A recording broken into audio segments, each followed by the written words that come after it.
Hola a todos.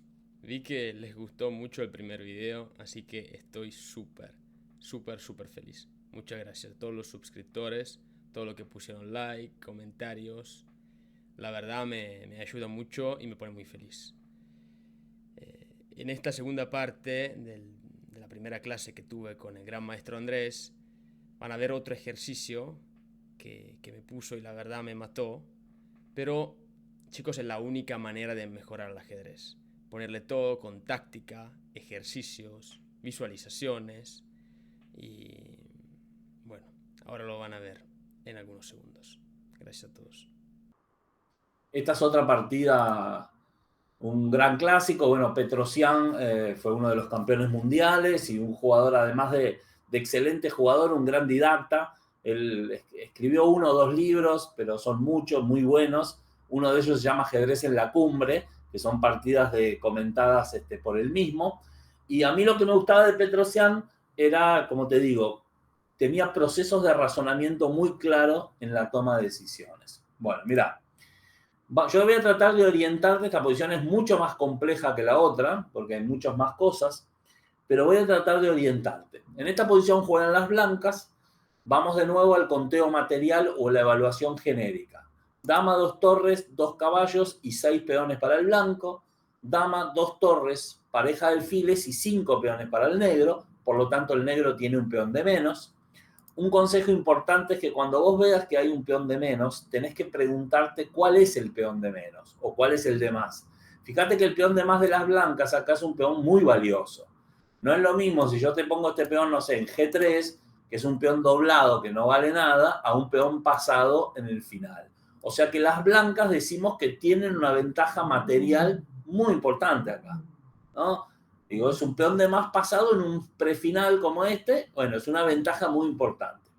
Bueno, el resto de los parámetros parece que las blancas están bien, tienen buenos caballos, el peón de C6 es débil y la posición de las negras no parece particularmente buena. ¿Correcto? Bueno, Ok. Acá ahora toca viene la... la parte, ahora te voy a invertir el método. Te voy a mostrar primero la solución y quiero que vos encuentres el razonamiento. Esta partida Petrosian contra Grigorich, que fue un jugador de los mejores de la época, de la antigua Yugoslavia, en este momento, en su libro Ajedrez en la Cumbre, dice que su jugada es con signo de admiración, lo pone con dos signos de admiración, o sea que es muy buena, y su jugada es Dama G1. Y ahora vos me vas a explicar, para mí y a los que siguen, van a seguir tus videos, por qué Petrosian jugó Dama G1. Es difícil de explicar viéndola así, pero, Es pero, casi imposible de explicar, pero vos intentalo. Vos, por supuesto que yo después te voy a dar la solución, pero vos intentalo. Vos bueno, tratás de explicar la jugada de Dama G1. A ver, ¿qué me dirían? ¿Para qué puede ser? ¿Por qué esa jugada puede ser buena? bueno, por lo que me dijiste antes, yo tendría que entender cuál es la idea del negro antes, ¿no? En la pregunta mágica, muy bien. Eh, Me cuesta un poco entender. No, ok. Hay la idea, me imagino, que podría ganar un peón acá la negra, ¿no? Jugando alfil por C5 y, claro, después comiéndola con la Bueno, torre. pero fíjate, pues ahora vamos a ver eso. Pero ¿qué utilidad podría tener Dama G1 contra eso? No, no, claro, no. Estaba tirando ideas por el momento.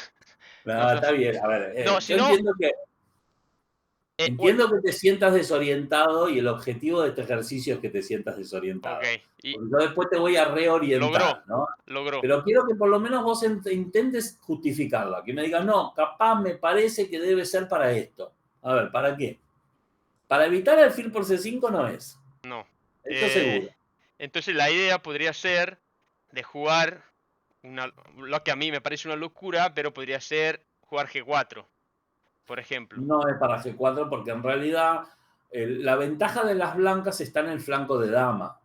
Si nosotros tocamos el flanco de rey es muy probable que lo único que generemos son debilidades.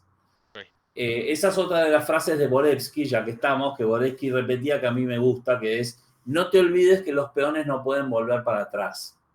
Y esto implica, obviamente, el comentario parece una cosa muy simple, pero se refiere a que estratégicamente a veces nos olvidamos ¿no? Pongámoslo así de ejemplo, de que después yo ya no puedo arrepentirme, que esto es una debilidad permanente que genero en la posición. Entonces no es para G4.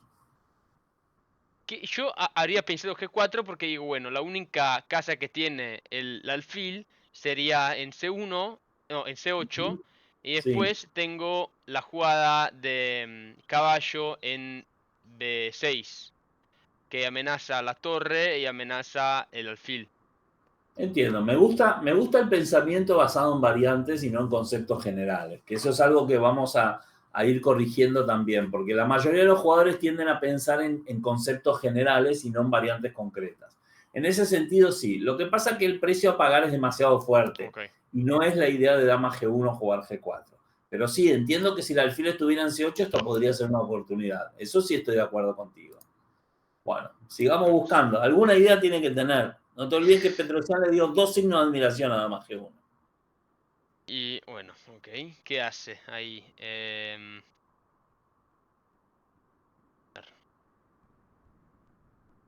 Es que no es muy móvil ahí Bueno, la te dama. doy te doy un minuto más para que intentes descubrirlo, si no te lo digo yo. Ok. Para, para dejar libre esa casa, no, no creo. Eh, ¿Qué defiende más? Defiende... Lo único que hace es defender la casa de H2. ¿Y para qué necesito defender la casilla H2? Pero es que si, hay posibilidad de mate, capaz, ahí en H2. Pero no sé cómo. Porque... Claro, ¿cómo? Si, obviamente, si hubiera un alfil en B8, dama G1 tendría todo el sentido, porque defendería H2. Pero ¿y quién le está amenazando a H2 No, acá? y tampoco puedo jugar alfil en D6. O sea, que ni puede... Ni se Ujú. puede. Bueno, te explico el proceso de razonamiento de Petrosian, que lo describe muy bien. Petrosian lo describe como algo así. Bueno, primero él dice que la amenaza, hay solo una aclaración, la amenaza al fil por C5 no es una amenaza, porque en realidad, aunque el negro recupere el peón, acá hay una jugada fortísima que es caballo D6. Ah, Vos ok. tenés que cambiar las torres y si te observas hay 1, 2, 3, 4 cosas amenazadas. Por lo tanto, las blancas no solo van a recuperar mínimo el peón de vuelta, sino que además simplificó la posición y eso genera. Entonces, Petrosian descarta que el fil por C5 sea un problema. Se olvida de eso. Ok. Entonces, Petrosian dice que su primera jugada candidata en esta posición, como debe ser, fue la oportunidad única a jugar caballo B6. Ok. Porque él dice que quería obligar a la torre a venir para atrás y ahora empezar a avanzar el peón pasado. Cuando él piensa en caballo B6, él descubre que el negro acá puede tener alfil D6, Ah, ok. amenazándole mate. Esto es lo que llamamos normalmente la jugada intermedia. Bueno, ¿y ahora cómo defendes H2? Y puede jugar H3. Bueno, si haces H3, tengo un sacrificio destructivo con alfil por Ah, H3. claro. Y Ok. de repente en 3 jugadas perdiste. Ok. Torre G5, mate por todos lados, perdiste. ¿No? Bueno, Perfecto. Si entonces no, eso. La otra jugada que hay es G3. ¿no? G3 también genera muchos inconvenientes por los huecos de casillas blancas. Por ejemplo, jugaría dama H5 y si me comes la torre te hago dama F3 jaque, alfil H3 Sí, es y mate. ahora ya no podés defender acá. Si dama F1 se te cae la dama y si caballo F4 alfil por y después me ganan acá. La tercera opción que hay para defender acá es jugar ahora dama G1. Ok. Y entonces acá Petrosian descubrió un golpe táctico, que dice, acá el negro mágicamente tiene esta secuencia, mira, torre por D4, E por D4, alfil por H2, única dama por H2, dama por C1 jaque, única vuelve, dama H6 y tablas por jaque perpetuo. Ok. ¿Correcto? Petrosian asume de que en esta posición tiene que tener clara ventaja. Por lo tanto, cualquier variante que lo lleve a las tablas tiene que ser mala para él. Sí, ok. Entonces dice Petrosian que entonces yo descubrí que para yo jugar caballo B6 tengo que sobredefender el punto H2. Y por lo tanto jugué dama G1. ¿No? Este es un ejemplo extremo ¿no? De dificultad. Es más, yo ni siquiera creo que dama G1 sea la mejor jugada de la posición. Ahora te voy a decir yo la que yo creo que es la mejor jugada de la posición. Pero el proceso de razonamiento es magnífico.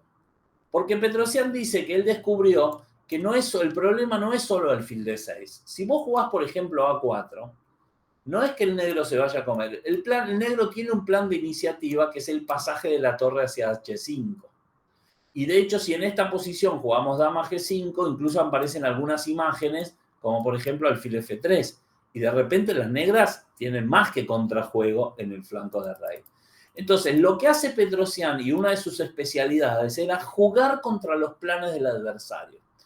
Que esto es lo mismo que dice Boretsky de no te olvides que tenés un rival enfrente. Lo que pasa es que este es un ejemplo extremo y muy sutil, ¿no? Pero este proceso se produce en todos los casos. Si uno no hace ese ida y vuelta permanente, decir, bueno, pero ¿qué quiere el otro que quiero yo? ¿Qué quiere el otro que quiere yo? Es imposible, porque ahí todo el tiempo nos llevamos las sorpresas. Ah, esta no la vi, la otra no me di cuenta, la otra no la calculé. Y las sorpresas son porque no pensamos en los planes del adversario, ¿no? Entonces, en esta posición es esto. Lo que en realidad Petrosian quiere hacer, ¿no? Y de hecho, de hecho terminó pasando la partida, en realidad es eliminar el contrajuego de las negras en el flanco de rey. Porque Petrosian sabe que si se acaba el contrajuego en el flanco de rey, en el flanco de dama, ¿quién va a ganar? El blanco. Claro. De hecho, otra jugada candidata que era muy tentadora era caballo E5, porque caballo E5 bloquea y amenaza un montón de cosas. Lo que pasa es que acá hay un tema táctico que es conocido como la sobrecarga. Este peón está sobrecargado porque está defendiendo los dos caballos al mismo tiempo. Entonces me pueden hacer, por ejemplo, torre por caballo, y cuando haga peón por ahora me comen el otro. Y ahí me comieron dos piezas por una, y esto no me conviene. Por eso caballo E5 no lo puede hacer. Para mí la mejor jugada de la posición acá es jugar torre A5. Con la idea de que si el negro hace alfil G4 para pasar la torre acá, bueno, simplemente saco mi caballo y cambio esta torre. Y al cambiar esta torre ya no tiene más posibilidades de ataque. Porque como vos bien dijiste, con alfil D6 estaba todo controlado en la posición. Quiero decir, si hace alfil D6, le hago caballo por D6 y no tengo ningún tipo de problema en la posición. Otra jugada que era muy interesante era jugar caballo B7. Caballo B7 cumple dos funciones, que son evitar cualquier alfil D6 y en caso de alfil G4, otra vez tiene torre A5. Y ahora la torre no pasa. Otras soluciones, para que veas que en ajedrez muchas veces no hay una única solución. Otra jugada buena para mí es caballo D2. Porque en el caso de que te hagan esta jugada, podés comerte el peón, evitas acá, y si te hace torre H5, defendés con el famoso dama G1 de Petrosian. Y si el negro no hace esta jugada y hace alfil D6, bueno, ahora podés jugar caballo F1 y este caballo sobredefiende el flanco de rey. Fíjate que este caballo pasó de estar activo a venirse aquí, pero lo hace para sobredefender. Por ejemplo, en esta posición juego caballo G3 y si alfil G3 F por G3 y acá torre H5, puedo incluso jugar hasta el dama G1 famoso y me estoy blindado. Blindado en el flanco de rey y después me voy a dedicar a avanzar en el flanco de dama, que es donde tengo la verdadera ventaja, ¿no? Pero sí. En una de esas variantes, cuando pusiste la torre en A5. Sí, aquí directo, torre A5, sí. De manera que, ok, si movía la... No sé si era esta. Porque me salía, pero él no puede simplemente jugar C5 para ¿Cuál? parar. Si saca en un momento el C5 para no caballo. cambiar las torres. Claro, Decís, aquí jugar C5 para pasar claro, la jugar torre. C5 Bueno, y ok, entiendo cuál es tu idea, que a caballo por pasar la torre para acá. sí, y después cuando sacas otra vez el caballo, jugás G5, de manera que no cambias. Bien, lo que pasa es que acá tengo otro tapón para ponerte, que es este. Ah, ok. Porque ahora no tengo más el problema de la sobrecarga. Ok. Entonces te pongo el tapón. De hecho, mira, como se fue la partida, como fue la partida dama G1, acá el negro jugó, no, el negro jugó aquí alfil G4 y Petrosian jugó torre A5. Quiere decir, la idea está latente. Y aquí el negro podría haber utilizado el método que tú dijiste, que era la posibilidad de jugar con esta jugada. Y en caso de que yo te quiera jugar caballo B3 y cambiarte la torre, aquí podés jugar F5. Ok. Y es un poco la idea de la partida. Y aquí lo hubiera complicado un poco a Petrosian. ¿No? O sea, todavía tiene jugadas como caballo D2 y en caso de caballo F3 puede cambiar y G3 y ahora el mate está defendido, ¿no? Y el resto de las piezas. Llegaba justo a defenderse Petrosian, pero de cualquier manera ese hubiera sido el mejor intento de Grigorich.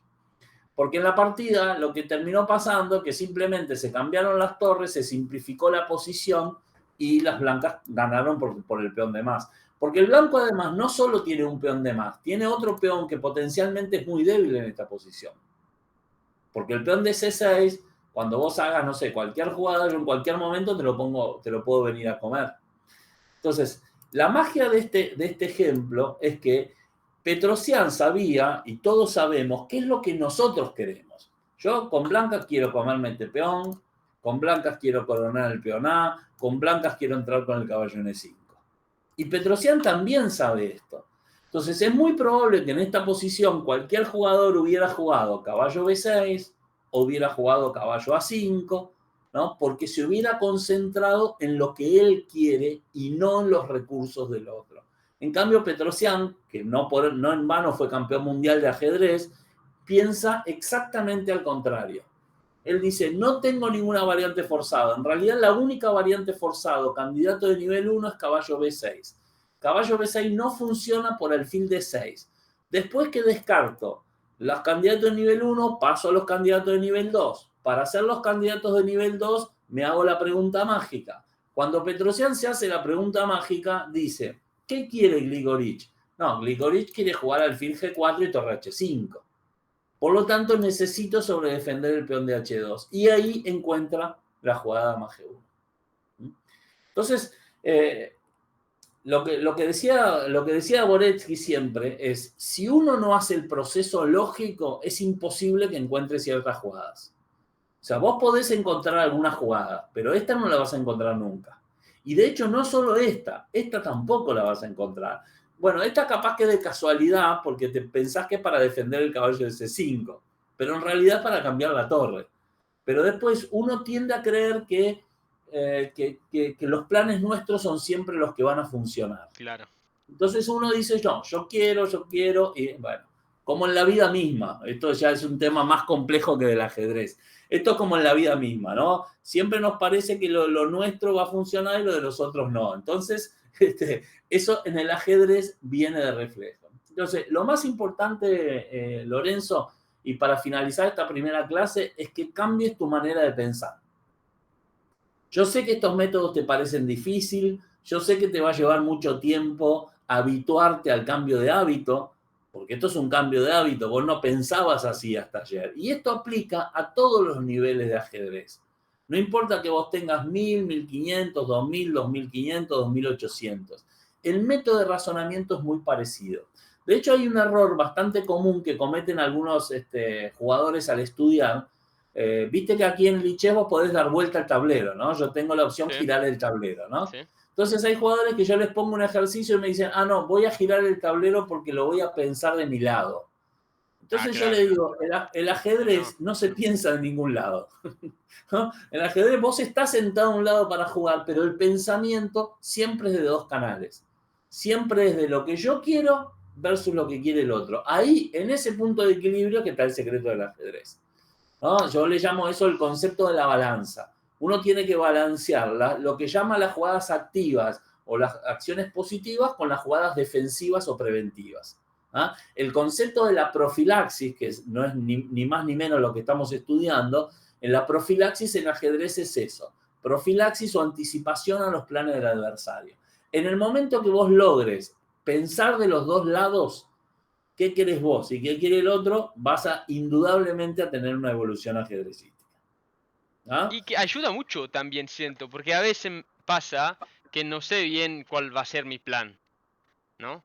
Y en esas situaciones sería mucho mejor por lo menos haber entendido bien cuál es el plan del oponente Claro, lo que pasa antes es que que nunca, jugar. nunca No, te hiciste la no, pregunta mágica. no, En no, no. realidad, sí te la hiciste de manera inconsciente muchas veces.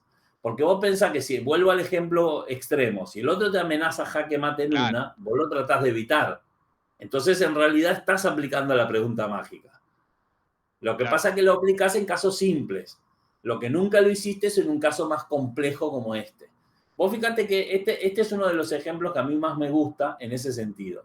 De todo el proceso de razonamiento. Desde el momento que Petrosian le toca pensar y llega a la conclusión que va a jugar dama G1, es un proceso de pensamiento fantástico. Y es el pensamiento de una persona que es experta o excelente en un tema. Porque si vos no sos experto y excelente, nunca vas a tener.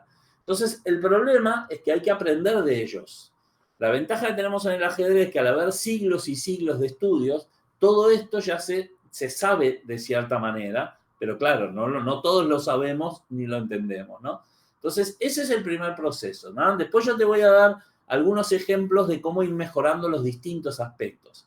Te hago una pregunta para finalizar. ¿Vos hacés ejercicios de táctica? ¿Hacés los puzzles, los racers, algo? ¿Hacés algo o nada de nada? Bueno, a veces intento hacer un poco de táctica, pero la verdad nunca cumplí mucho con el requisito de hacer tácticas todos los días o capaz todas las semanas. Bueno, mira, Y yo te digo, mejorar el cálculo en ajedrez es, o sea, la evolución del ajedrecista tiene que venir de la mano de la evolución del cálculo. Y hay dos tipos de trabajo, ¿no? Como te digo, lo que llamamos la visión táctica, el golpe de vista o el cálculo complejo. El cálculo complejo es lo que estamos haciendo acá. Esto es un cálculo de variantes y demás. El golpe de vista, si vos no lo mejorás, no podés calcular bien, ok, porque simplemente no ves las jugadas. Si vos me decís, no, a mí me gusta caballo E5 y no te das cuenta que tiene torre por E5, entonces no hay ningún cálculo posible. Entonces, yo lo que digo, si vos no haces cálculo forzado o golpe, no vas a hacer nada, ok, porque eso es lo más fácil de hacer en ajedrez. ok. Porque esto vos te agarras el programa, podés ir a hacerlo con el celular, vas al baño, haces lo que vos quieras y podés hacer 15 minutos de ejercicio, Ok. porque en cualquier plataforma, chess.com, Lichess, Chess Tempo, tenés un millón de ejercicios de esto. Tenés desde los puzzles, las otras, y esto la verdad que es algo muy agradable de hacer y muy fácil de hacer. Entonces yo lo que te recomiendo es que te pongas una rutina que la puedas cumplir. Ok. ¿Será poca? ¿Será mucho? Me decís, bueno, 15 minutos 3 veces por semana. Bueno, Sí, es no es nada. poquísimo. No es Claro. nada. Eso por eso te digo. O vos me decís 1 hora por día todos los días. Bueno, no importa. Cualquiera esa ponete la voz. Pero una que la puedas cumplir.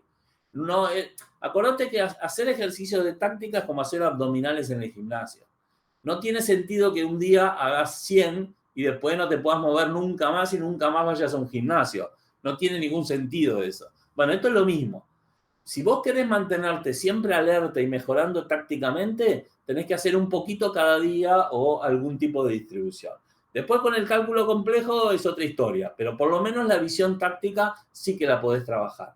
A mí, no sé, en chess.com, todos esos puzzles, eso que tenés que hacer muchos ejercicios en segundos, a mí me parecen muy buenos. Ok. Muy buenos, y hay una plataforma especial que se llama Chess Tempo, que es específicamente para eso. Ok. Investigala y fíjate, pero eso lo tenés que hacer. ¿Ok? Dale. ¿Alguna Perfecto. pregunta, Lorenzo? ¿Alguna duda? No, me parece interesante, por lo menos, que nunca hablamos de las aperturas, ¿no? Que. No, bueno, ya vamos a llegar a todo eso, porque la apertura es Ah, ok. la apertura es la obsesión de los jugadores modernos. Claro. Eso es la obsesión. Yo, mira, te cuento una anécdota muy corta para que entiendas cómo es en realidad poco importante la apertura. Yo he trabajado con muchos jugadores jóvenes que se han ido destacando como grandes maestros en mi carrera. Por ejemplo, no sé si los conoces, hay dos hermanos peruanos, Jorge Cori y Daisy Cori, que fueron los dos campeones mundiales de sus categorías. Ella femenina y él absoluto, ¿no? Categoría sub-16, sub-14, sub-18. De hecho, entre los dos creo que tienen 6 campeonatos mundiales ganados. Vuelvo a decir, de las categorías, no Claro, absolutos. claro. O 5, bueno. Ellos estuvieron en Buenos Aires hace, no debe hace unos 15 años, 20 años, ya no sé. y estuvieron un año aquí entrenando.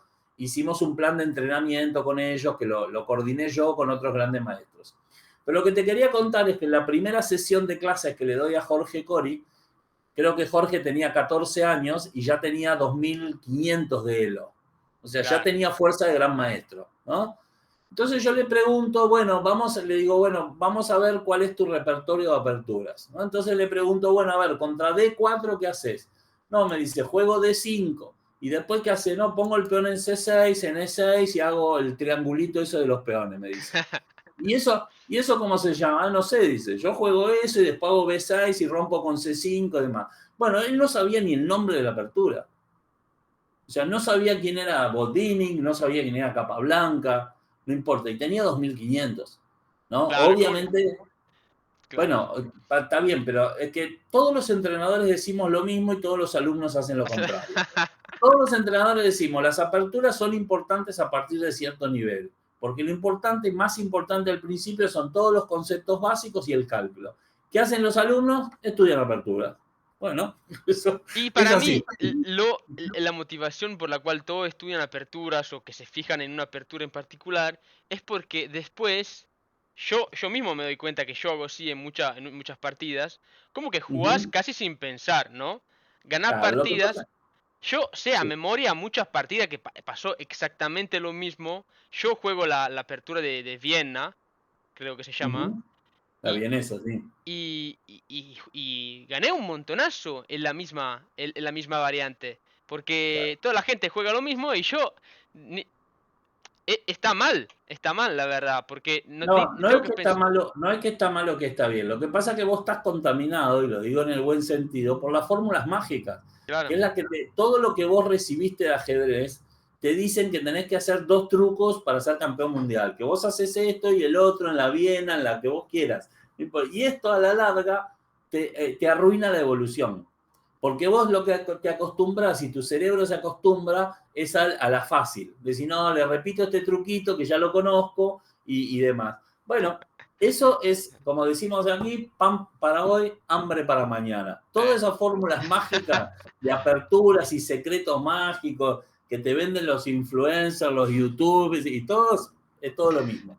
Si vos querés, digamos, a ver, vamos a ver, si vos lo que querés es ganarle a tus amigos, correcto, que juegan en tu nivel y te interesa solo eso, los truquitos van a funcionar. Claro. Si vos lo que querés es ir evolucionando y jugando mejor, ahí ya no. Ahí ya no te van a servir. A mí, la verdad, me encantaría arrancar a jugar, bueno, en un tiempo, cuando estará al nivel, ni sé cuál es el nivel requisito para arrancar, pero capaz jugar también un día algunos torneos. Yo me doy ¿Y cuenta por qué que no? ya soy grande y todo eso para llegar a tal Sí, nivel. entendemos que no es que quiera ser campeón mundial, sí, está Claro, claro, pero sí, pero podemos mejorar. A ver, Lorenzo, yo tengo alumnos, gente que a veces se jubila, ¿no? Y decide empezar a estudiar un poco más y mejoran, ¿no? Y tienen 70 años, 75 claro, años, no pasa absolutamente nada. Por eso te digo que el ajedrez, lo que te dije al principio, uno puede tomar cada cosa distintas del ajedrez. Lo que un profesional, un chico de 8 años o de 10 años toma del ajedrez es diferente a lo que un adulto que se dedica a otra cosa, al que es profesional, al que lo toma como un hobby, y todo es válido, ¿no? Eso no hay ningún problema. Por eso yo te recomiendo cosas que mejores, que son cosas razonables que vos puedas hacer y puedas dividir. No te digo, empezá a estudiar 8 horas por día, porque no va a pasar, entonces claro. vos te tenés que adaptar. Y después cada uno tiene que ir encontrando su propio camino, ¿ok?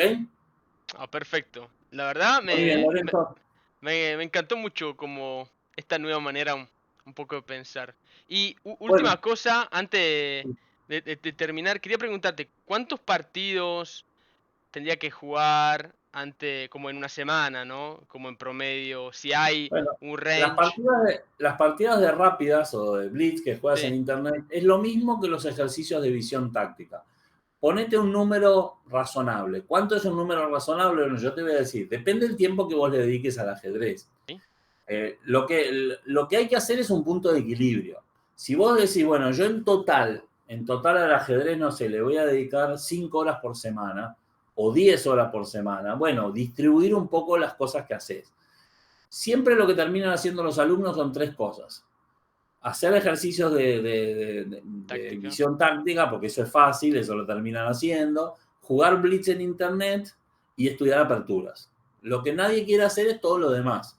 Estudiar estrategia, técnicas, finales, analizar las partidas en búsqueda de errores. Eso no lo quiere hacer nadie, pero lo demás lo hacen. Bueno, yo te puedo dar un montón de consejos, pero vos lo que tenés que decir es eso. Si vos todo el día jugás Blitz en internet y lo único que haces es eso, digo todo el día en el A mí no sentido me de la... gusta, ¿eh? A mí no me gusta nada jugar Blitz.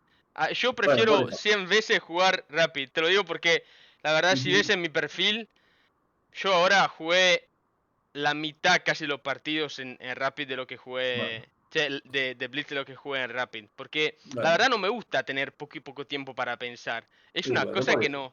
nunca no me gustó. No me gusta jugar Un punto de así. equilibrio. El blitz o el bullet o lo que quieras te ayuda al golpe de vista, pero a medida que vos vas aumentando el tiempo, necesitas más comprensión. Claro, Si yo juego una partida a 10 minutos es una cosa, a media hora es otra, a una hora es otra y a 2 horas es otra. Entonces la comprensión, es que el proceso en realidad debería ser al revés, porque vos fíjate que lo que te decía antes, los jugadores que mejores resultados obtienen en Blitz son los que mejor juegan al ajedrez en las pensadas. claro. Ok. Y entonces esto es, ¿y por qué? ¿Por qué se da esto? Porque entienden mejor el ajedrez. Después vos podés ser más rápido con el mouse, menos rápido, y eso te cambia un poco. Pero la realidad es que, como digo yo, siempre ganan los mismos. Vos vas al mundial de 10 minutos y al de 2 horas y siempre ganan los mismos. Claro. Y entonces no puede ser eso. Si siempre ganan los mismos porque juegan mejor.